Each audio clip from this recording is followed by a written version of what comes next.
Okay, so I wanted to start here talking about formal charge and oxidative state. So we just started covering this on Monday in class, but I just want to reiterate this information because it kind of comes together now. And then you'll be able to kind of start with what we're going to be talking about during this lecture. And so, first of all, remember formal charge it's about how we look at both of these, both formal charge and oxidative state, is looking at how the electrons are being shared and what is the normal state at which those electrons are being shared. And it is the formal charge is really looking at sharing electrons and what part of that positive or negative charge might be on which atom. Oxidative state is really looking at something different. Oxidative state is really looking at the amount of energy involved.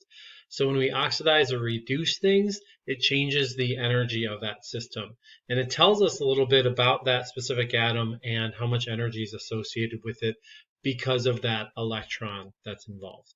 So when we are looking at formal charge, we need to look at the half of the electrons that are assigned to each atom that are involved in that bond that's sharing. So we split those electrons evenly.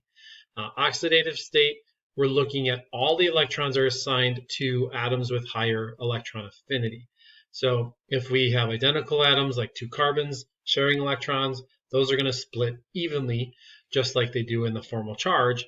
But when we have things that are more electronegative, then we're going to not split those evenly anymore.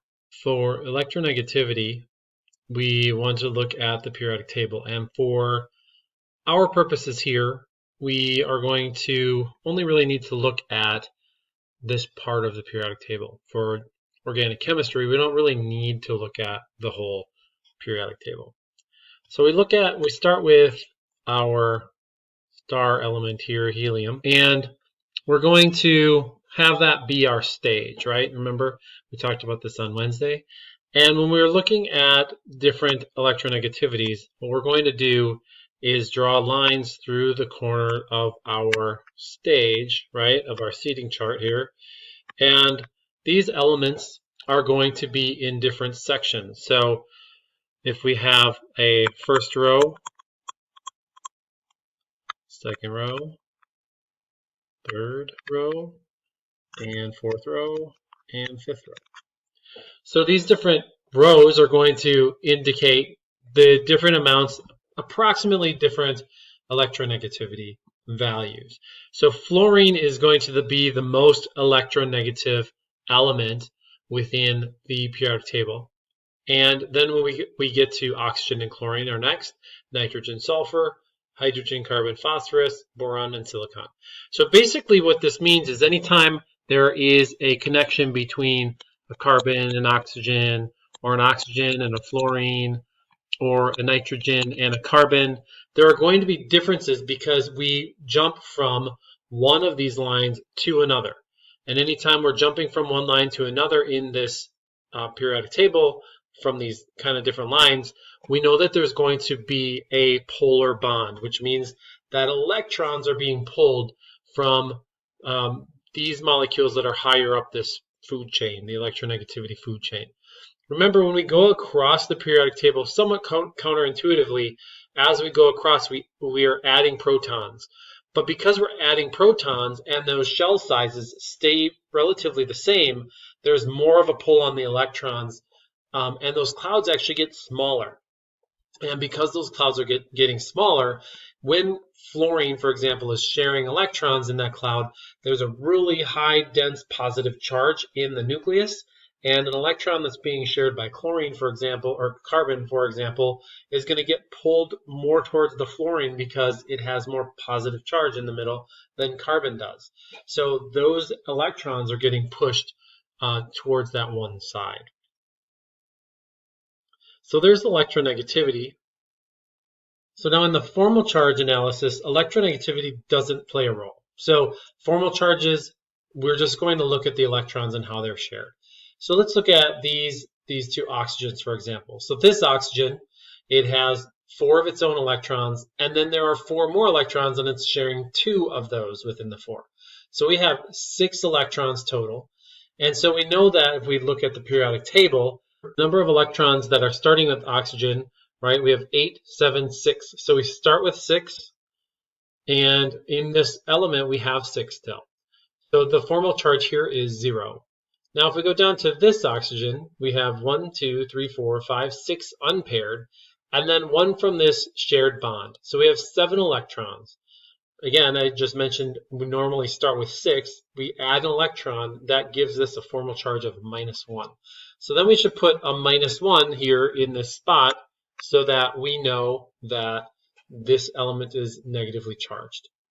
If we go down to this hydrogen, hydrogen normally has 1 electron. It's sharing 1 electron with carbon in this bond, so its formal charge is 0. Let's go to the carbon here. We have no lone pair electrons, but we have 1, 2, 3, 4, right? 4 bonds and 1 electron from each bond.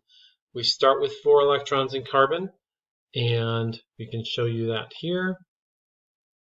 8, 7, 6, 5, 4 valence electrons. So 4 electrons shared, 0 charge.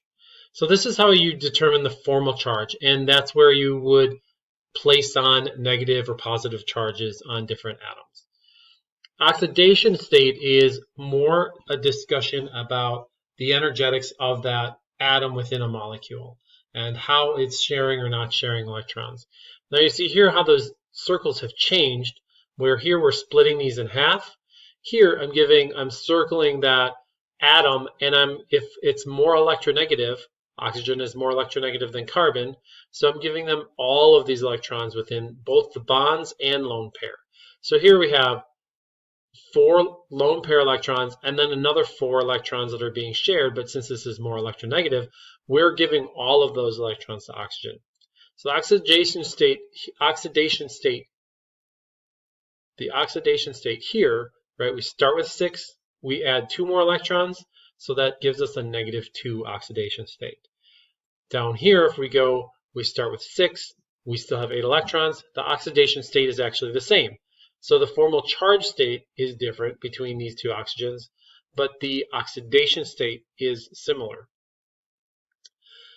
Hydrogen, it is bonded to carbon, which, although I mentioned here, right, these have a relatively similar electronegativity, but oxidation state, when we're actually looking at the numbers, they're not exactly the same. So in oxidation state, you kind of need to look at the difference. And carbon is a little bit more electronegative than hydrogen. So we give these carbons all of those electrons.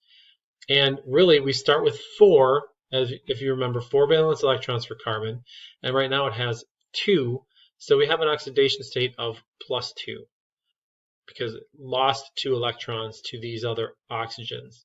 Here the oxidation state for hydrogen is 0, or +1, sorry, because it has 0 electrons in there.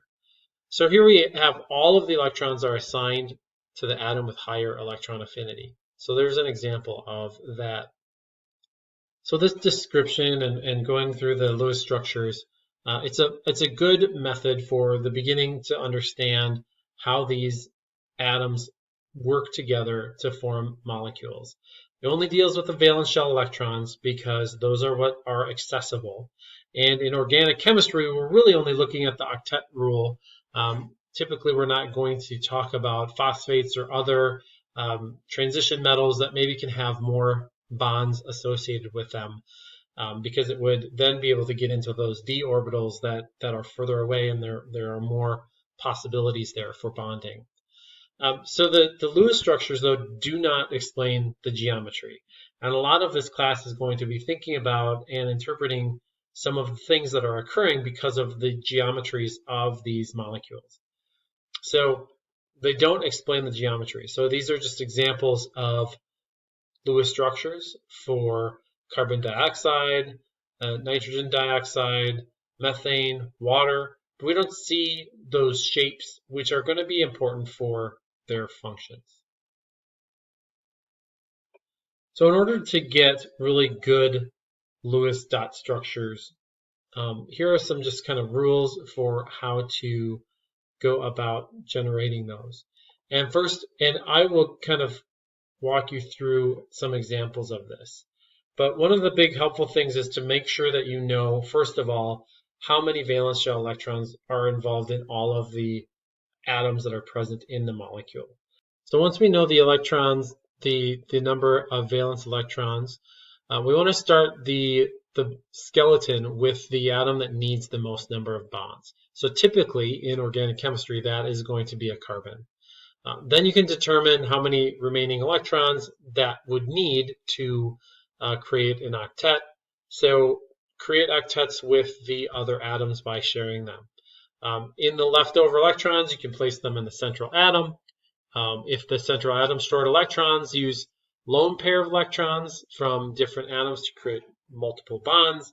And then you finally want to determine the formal charges of all the atoms, because if you have, and I'll talk about some of the formal charges discussions, but if that number is too high, then that will tell you that you probably went wrong somewhere in your Lewis structure. So let's do some examples of this. So here we have H3O. So where do we start? We have a total number of electrons, right? We're going to do 6 normally for oxygen, but I'm going to subtract 1 because it's positively charged. So we have 6 from oxygen, minus 1, and then we have 3 from that hydrogen there. So we have a total of 8 electrons to deal with. I'm going to start with oxygen as the central molecule because we want to start with that one because that is the one that's going to need the most number of bonds. So these are kind of what we're going to do. We're going to figure out how many electrons, figure out, okay, so oxygen's probably going to need, we have probably going to form 3 bonds somewhere. And so we have 3 bonds to oxygen. If we have lone pairs, right, so we have 2, 4, 6 electrons from these 3 bonds, that means there are 2 electrons remaining. So we'll throw those on the oxygen, which is more electronegative. And now the oxygen has the octet. And let's figure out the formal charge. So oxygen normally has 6 electrons. It now has 1, 2, 3, 4, 5. Remember, we're going to take one of these from each when we're doing formal charge. We're just taking 1 from each bond and adding the lone pairs. So we have 1, 2, 3, 4, 5. So 5 is 1 less than 6. So the formal charge, it's a positive because it lost an electron. So that's going to have a formal charge of plus 1. So this is going to be our, so this is good because we actually have that in our equation here, H3O plus, and we know the positive charges on that oxygen. Here we're going to look at CH2, oxygen. So we're adding 4 valence shell electrons for carbon. We have 2 hydrogens with 1 electron each. And then we have 6 electrons from the oxygen. So a total of 12 electrons. So I'm going to make carbon as my central molecule here because I know it's going to need typically 4 bonds associated with it in some way. I'm going to create a bond with a hydrogen and another bond with a hydrogen, and then I can make another bond with the oxygen. Okay, so now I have 3 bonds, but I know that then this does not have an octet. We only have 2, 4, 6 bonds. And we've only used 6 of the 12 electrons. Oxygen typically has 2 bonds, so that will help us get a more larger number of bonds to oxygen. And then carbon has 4 bonds, so it has 2, 4, 6, 8. It has an octet, so that's good. We have hydrogen with 1 bond each, so that s orbital is filled here. And so how many electrons do we have left over? We have 2, 4, 6, 8, and then we have 4 electrons left over. So we know that this does not have an octet yet, so if we put those 4 electrons up here on that oxygen, it now has an octet, and we can look at formal charges. Carbon starts with 4 electrons, and in this drawn out structure, 1, 2, 3, 4, we split those bonds in half, and it has a formal charge of 0. Hydrogen starts with 1, has 1 for both sides. Oxygen starts with 6, and it has 1, 2, 3, 4, 5, and 6. So we have no formal charges in this molecule, and we can now move on to the next example. Carbon monoxide gets a little more tricky. So let's start looking at what we have here. So if we have 4 electrons from carbon, 6 from oxygen, I can start with trying to draw out a single bond between carbon and oxygen. But that only gives me 2 of the 10 electrons that are going to be associated. So I have 8 electrons still left over if I make this bond. So carbon needs 6 more electrons. Oxygen also needs 6 more electrons to complete the octet. So let's do the most we can here. We have a triple bond. So you can put a triple bond on there, but that's only 6 different electrons. So what we can do is let's give each of these then a set of electrons. So then we have 2, 4, 6, 8, 10. 10 electrons accounted for. Now let's look at the formal charges. So carbon normally has 4 electrons. It has 1, 2, 3, 4, 5, right? We've taken half of these. We have 5. So carbon is going to get a -1 charge. This oxygen usually has 6. It has 1, 2, 3, 4, 5. So this oxygen is going to get a +1. Here we have an instance where we have the carbon and the oxygen are going to have positive and a minus value here. There are other alternatives for this, and one of them would include this molecule. So we can look at the formal charge here as well. So carbon, 1, 2, 3, 4 electrons, and that's what it starts with. So there's no charge there. 1, 2, 3, 4, 5, 6 electrons. So no charge here either. So this would be an alternative structure that could form. Now you might ask me, well, which one is the correct one? And so they're typically, if you're an inorganic chemist, you probably would prefer this one. If you're asking about someone that's in biology or looking for the more correct Lewis structure, because this doesn't have any formal charges written on it, this would be the correct one. But in fact, this top one here is typically what you would find when you look at some of the data. If you look at the bond length between carbon and oxygen and carbon monoxide, it is a lot smaller than a typical double bond for carbon oxygen. That suggests that it's sharing more electrons than typical, and so it's probably more like this this structure here. The other thing that we know is that in these carbon monoxide bonds, carbon monoxide likes to bind to hemes, so it's actually dangerous. You've probably heard of carbon monoxide poisoning. It'll actually take the place in our hemoglobin of normal oxygen. And so because of the really high affinity that carbon monoxide has with the heme in hemoglobin, it won't be displaced. And so you can suffocate because your body isn't able to bring oxygen into your cells for respiration. So that's another, there's some more evidence that also this is the more likely structure for this molecule. Neither is really incorrect, and they might kind of be a hybrid of these two. But again, chemistry is not perfect, and organic chemistry isn't all. We don't know all of the answers all of the time. So there might be situations where either of these work. But typically what you want to do is write these out with the lowest formal charge associated with both of them. So if you were to write this in this class, that is fine. But if we know a little bit more about the system, we might write it like this because we have some experimental evidence that would suggest this, this structure.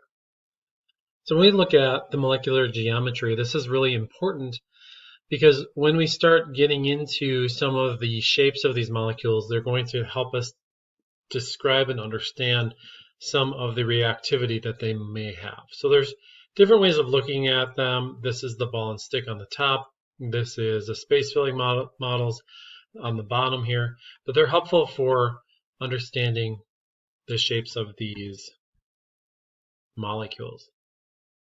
So the valence shell electron pair repulsion theory, or VSEPR theory, is one of the simplest theories for describing molecular geometry.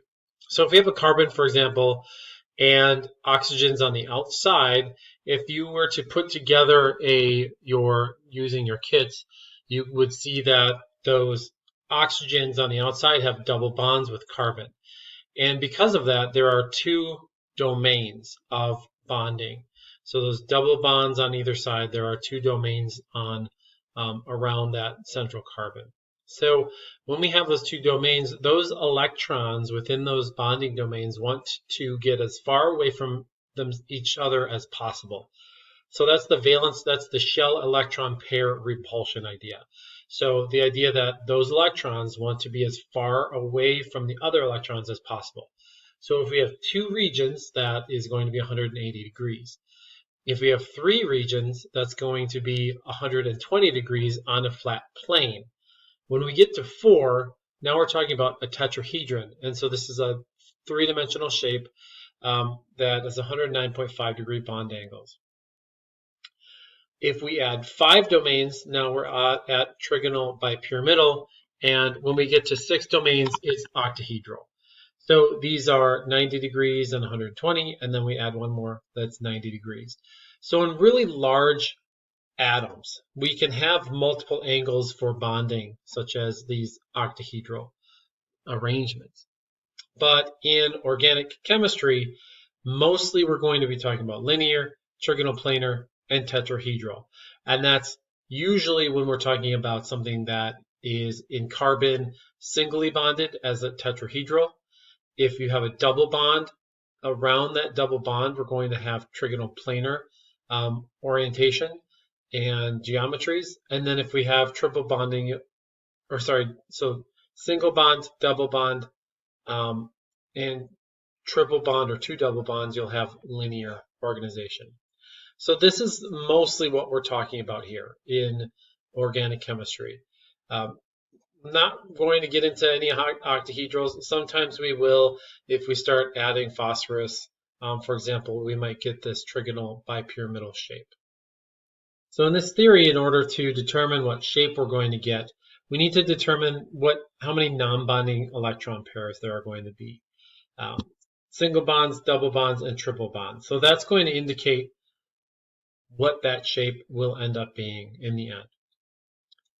So if we're looking at, we want to determine the electron configuration for the following. So you can have linear again, trigonal planar, and tetrahedral.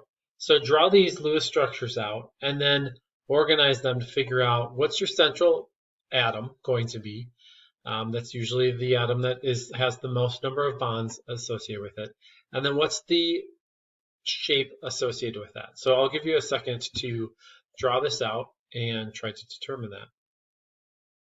For this slide, we are going to have a few different orientations for these different molecules, and I'd like you to take some time, draw these out, and define if they're going to be linear, trigonal planar, tetrahedral, or something not quite that would match any of these. And remember, we're looking at the molecular geometry of these. So I am going to actually skip the answers, and then we'll cover this. I'll come back and ask you how you guys did on Friday for this one.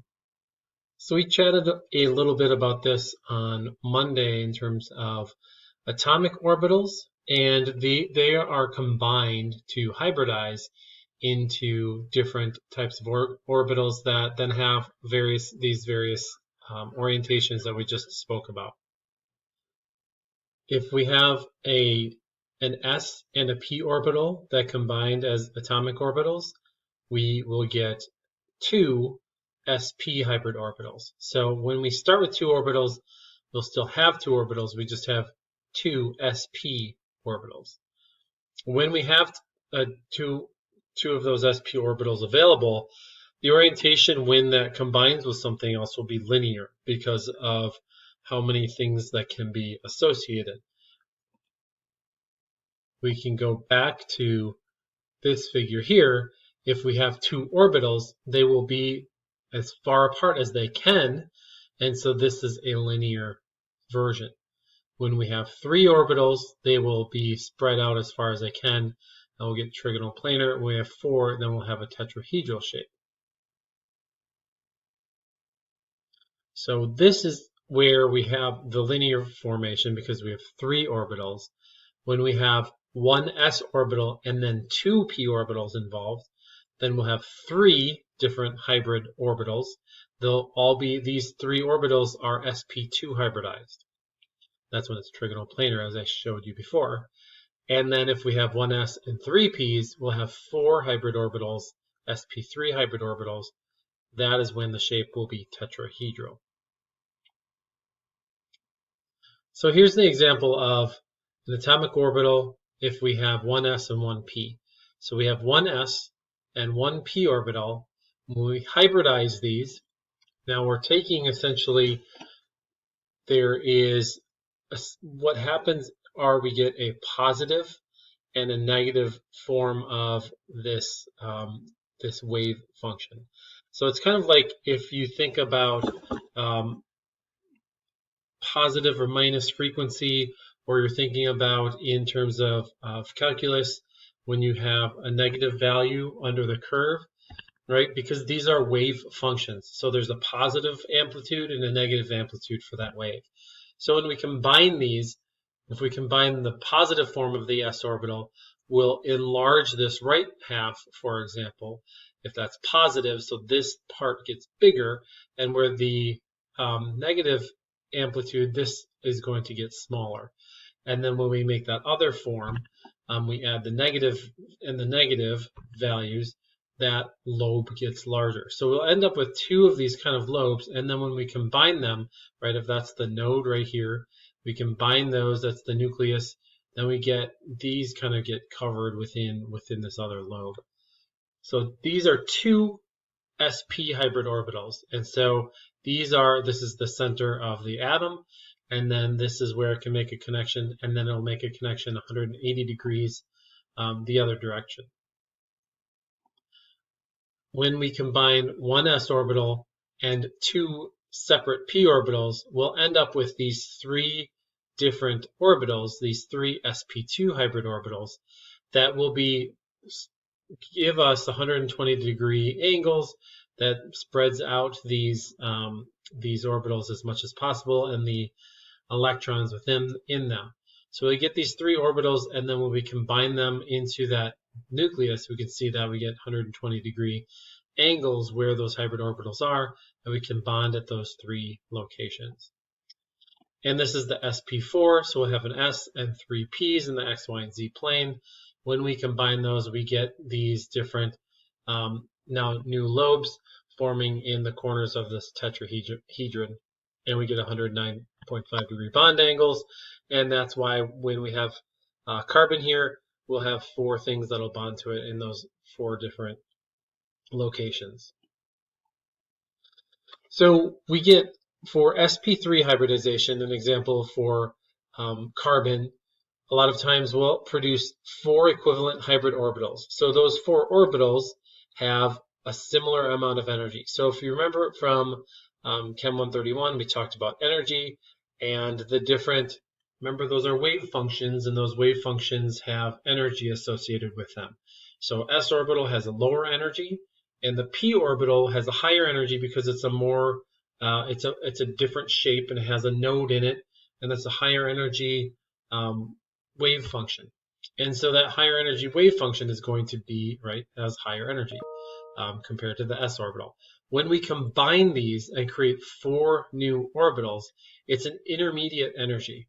We lower the higher energy p orbital a little bit, but we raise where the s was. So it's going to be in between, and we take those 4 orbitals and we create 4 new ones that have an intermediate energy measurements.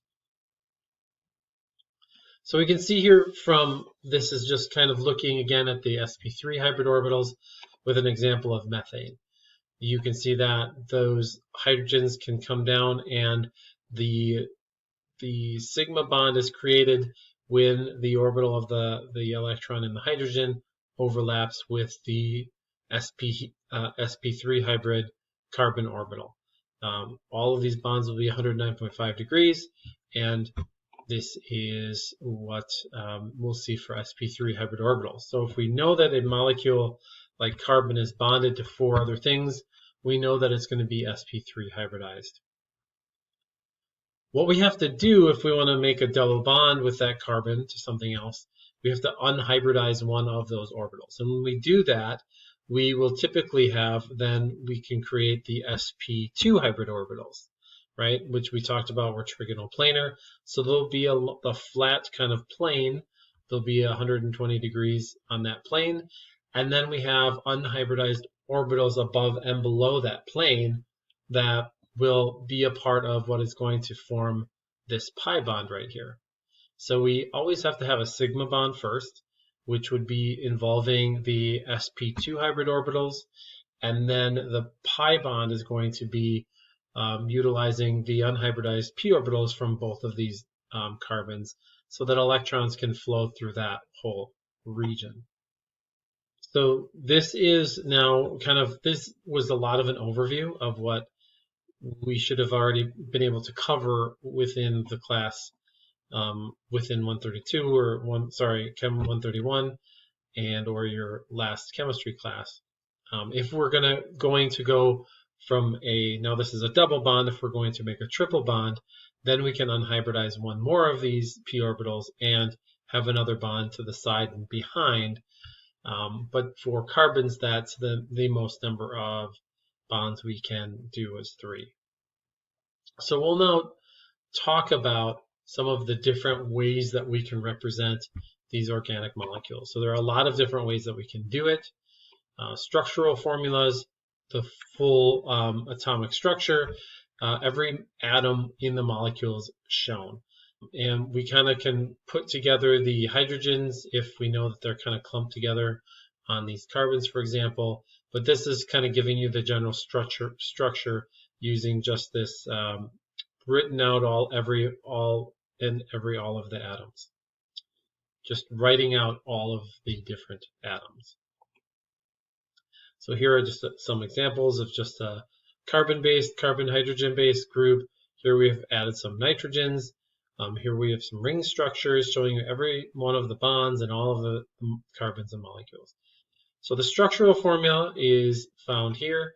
This is a condensed structural formula, so you don't necessarily have the bonds drawn out, but you can kind of see that there are groups of methyl groups that would be coming off of that carbon, for example.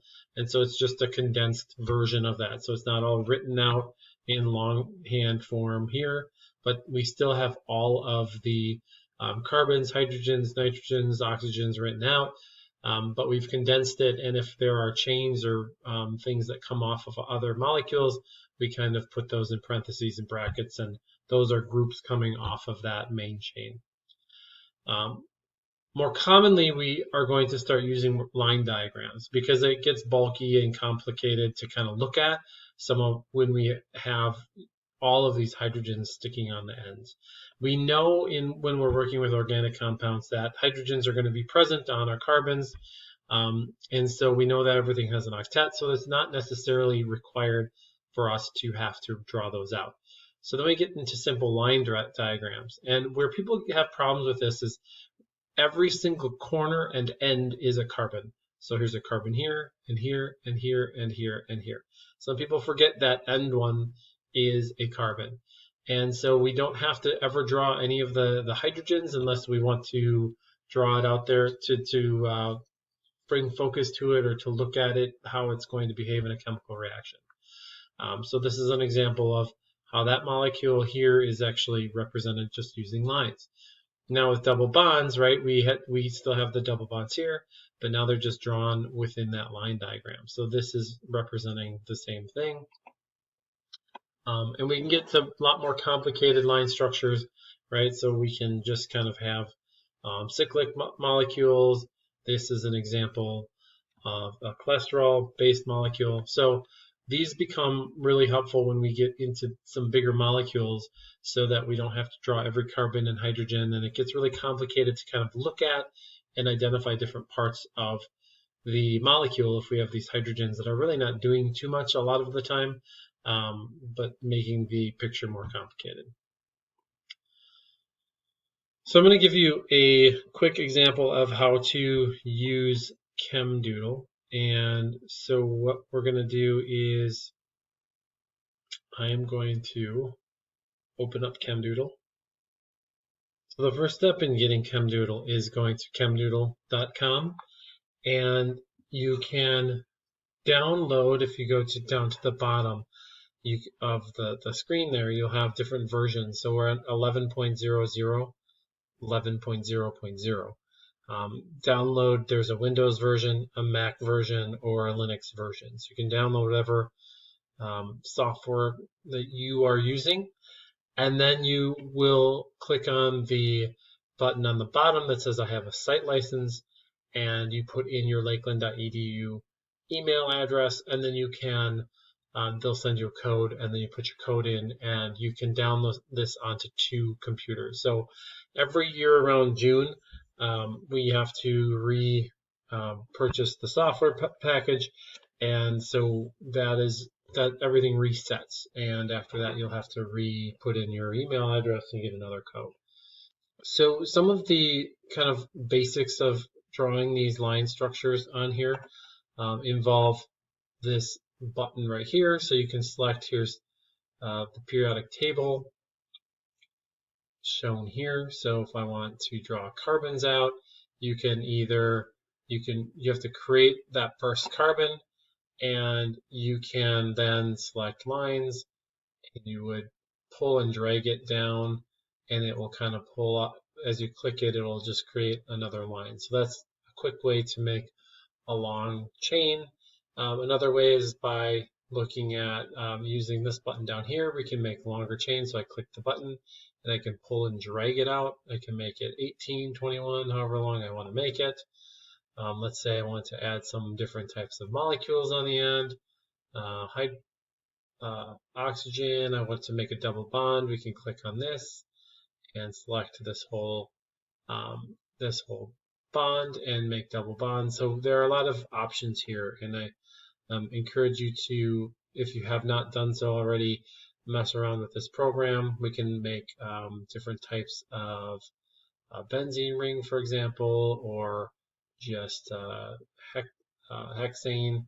So there are a lot of different options that we can use here with this program.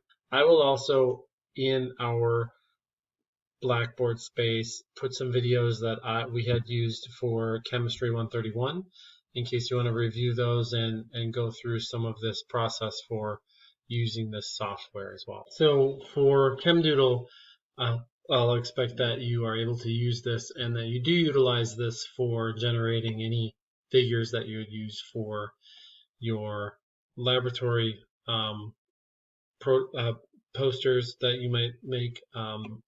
I can generally pretty easily tell if something's been made on ChemDoodle versus just Google searched because of some of the settings that are done when you Google search, and the ability to make things consistent from Google searching one molecule versus another. It ends up being a lot faster and better if we make this in ChemDoodle. So that's what I'd like you to use for anything that you'd hand in as a written report. So in addition to line diagrams, so we have methane as the Lewis structure. At times we are going to start looking at the three-dimensional structures of these because it's going to also be important in the chemistries that are happening, and we'll look at different types of stereoisomers, which means that their orientation, so they're made up of all of the same atoms, but their orientation actually makes them a different molecule and have different properties.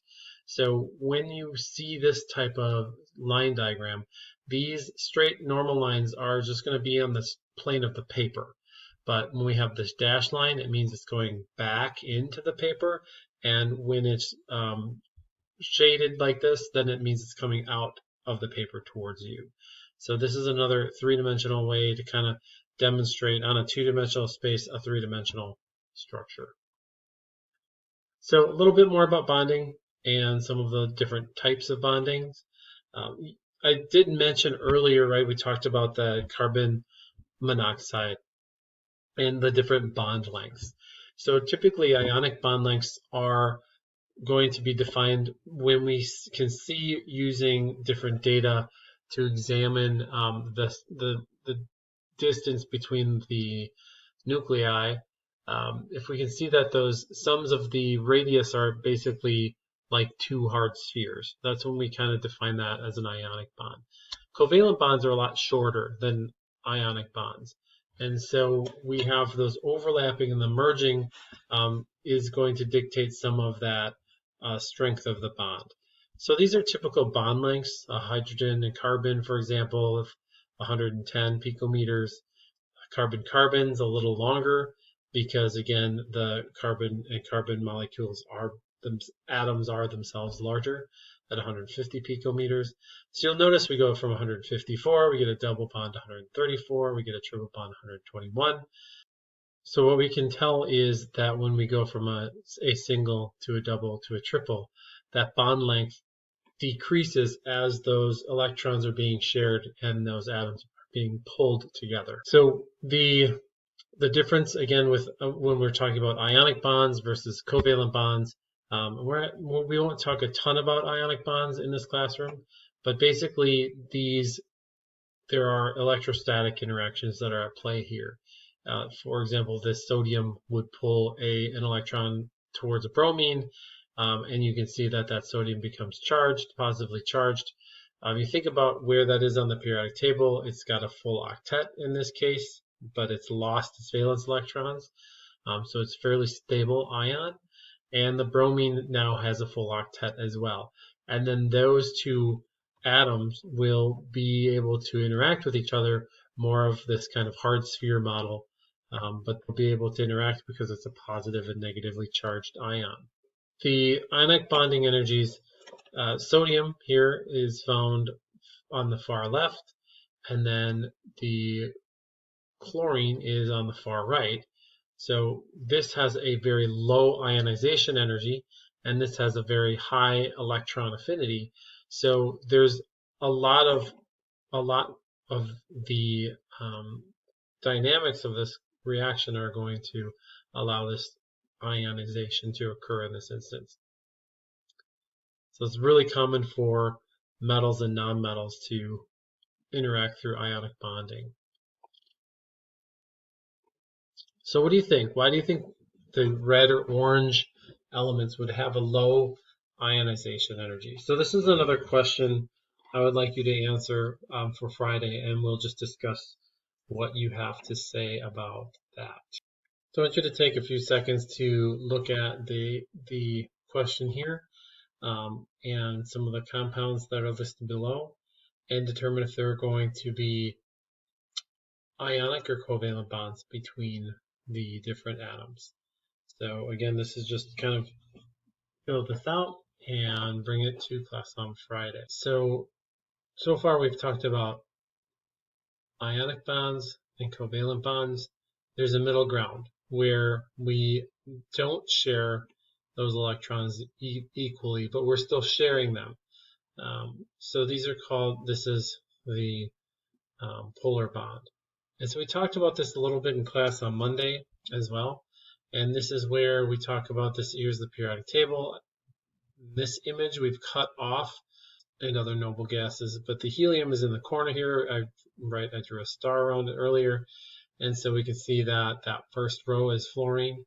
Next row is oxygen, chlorine, nitrogen, sulfur, bromine, carbon, phosphorus, boron. Hydrogen would typically go right above the boron.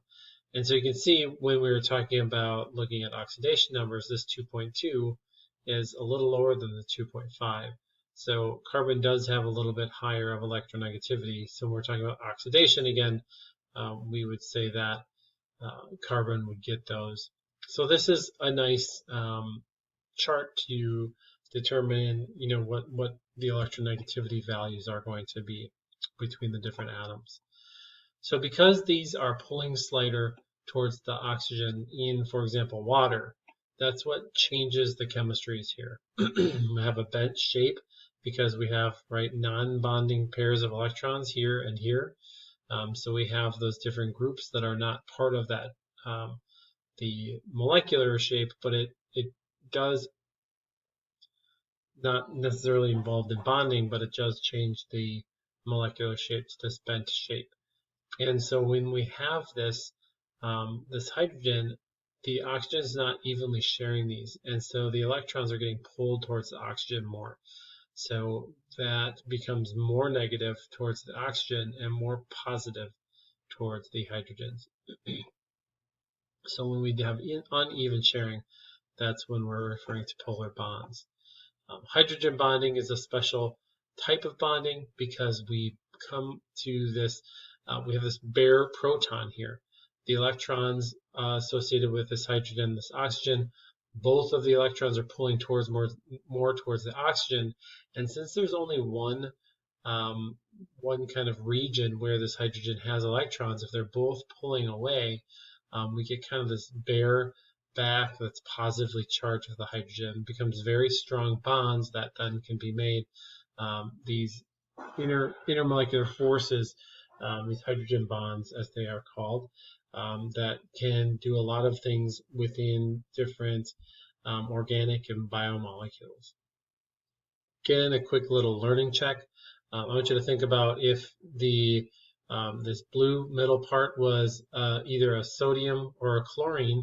I want you to determine which is which, and then I want you to label these as hydrogens and oxygens, and what orientation would these be at, and demonstrate how this water molecule would bind this, and kind of describe why now sodium chloride, for example, would be why would this be water soluble? So I mentioned earlier that we really kind of can draw lines through this. And where's the split between ionic and polar versus covalent? It is between 1.7 and 2.1 when the difference between these two values. So an example of chlorine and cesium, this is the value is 2.2. So it's outside of that 2.1. So that range, that difference is so different, we would consider that an ionic bond. Chlorine obviously is equal. So when this value is very close to 0, we would consider it a non-covalent bond. But when we get to HCl, hydrogen chloride, that difference is a 0.8. So then we would consider that a polar covalent bond. So when we get to, right, so this is these values, these higher values are when we're talking about these are ionic bonds. Less than that is when we're considering, higher, closer to 1.5 is a very strong polar bond, and then when we get closer to 0, then it becomes a shared equal bonding situation. So another quick learning check, what's the bond polarity between H and C? Is it, what's the value you get? And then what is it, non-polar, polar? What is your thought there? We'll just chat about this Friday quick. So another quick learning check, for the following compounds, carbon dioxide, nitrogen dioxide, water, methane, methanol, which of these compounds are sharing electrons evenly, and which would you predict to be polar versus non-polar? So you'll oftentimes see this lowercase delta sign. That means partial change. So it's a partial change positive, partial change negative for a more electronegative versus a less electronegative atom within a molecule. So these are, you'll see me write these out, and you'll oftentimes see these in your chemistry text. The other way to indicate that we have the pulling of electrons, arrows always point towards where electrons are going to move from. So this arrow is pointing towards the right, towards the chlorine, and it's showing that this other end is becoming more positive because electrons are being drawn toward the more electronegative chlorine.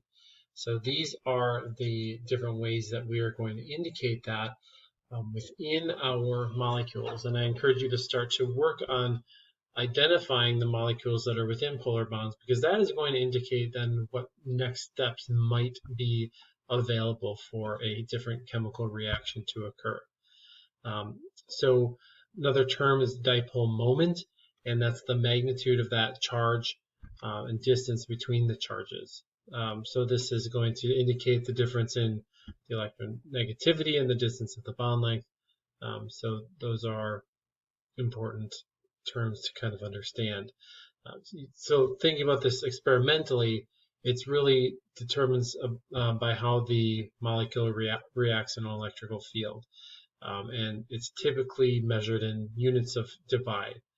So we're not going to go through these calculations, but it's just something in if you were to continue on in the chemistry field, you may encounter this more, but we're not going to go into it much in terms of this organic chemistry course. So what we can find out is that extremely polar bonds become ionic bonds.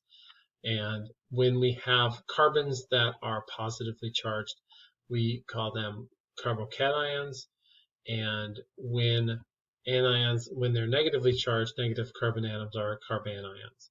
So these are terms that you will hear throughout the semester, more so carbocations. We don't see or we don't go through carbanion chemistry too often in this class, but we will hear the term carbocations, and that's when we have a positive charge on our carbon. So this does happen, and it can happen in certain chemistries. Most of this should have been somewhat of a review, maybe a few different terms that you haven't heard of before thrown in here, but most of that information should have been a review of what you've learned in previous chemistry classes. So now we're going to make sure that you understand those concepts and that they make sense to you, because we're going to move on now and build upon that information and learn some more terminology, and start to discuss one of the big concepts that we're going to be discussing and identifying this semester are functional groups and different types of functional groups and what they can do. So before we get into the different chapters that describe what the functional groups do, I'm going to just give you a brief introduction to those. And again, this should somewhat be review if you've taken any other chemistry classes or even some biology classes. Oftentimes we'll review some of these functional groups.